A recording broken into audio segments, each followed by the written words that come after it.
Hello guys, welcome back to my another mini blog. তোমরা সবাই কেমন আছো? আশা করছি খুব ভালো আছো, আমিও ভালো আছি। তো আজ হচ্ছে রবিবার, এখন রবিবার সন্ধ্যে 7টা বাজে। একটু কোথাও না বেরোলে হয় না, তাই বেরিয়ে পড়লাম কোথাও একটু ঘুরতে ঘুরতে। চলে আসলাম ব্যারাকপুর, আর ভাবলাম রাত্রের খাবারটা এখান থেকেই খেয়ে যাই। ব্যারাকপুর মানেই তো দাদা বৌদি, তাই চলে এসেছি দাদা বৌদিতে বিরিয়ানি খেতে।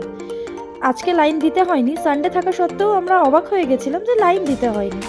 তো বসার জায়গা পেয়ে গেছিলাম ঢোকার সাথে সাথে, আর বসে পড়েছিলাম দাদা বৌদিতে খেতে। যাই হোক, আজকে আমাকে দেখতে কেমন লাগছে তোমরা সবাই কিন্তু কমেন্ট করে জানিও। আমি একটা সফট নিউড মেকআপ করেছি। এরপর দিয়ে দিয়েছিলাম খাবার অর্ডার। প্রথমেই ওরা দিয়ে দিয়েছিল একটা জল, এটা হয়তো কমপ্লিমেন্টারি থাকে ওদের তরফ থেকে। তারপর নিয়ে নিয়েছিলাম আমরা দুটো মাটন বিরিয়ানি, লিভার কারি, আর যে চাটনিটা ওরা দেয় সেটা, আর ভার্জিন মইতো। এই ভার্জিন মইতোটা খুব সুন্দর বানিয়েছিল ওরা, আর বিরিয়ানিও খুব সুন্দর ছিল।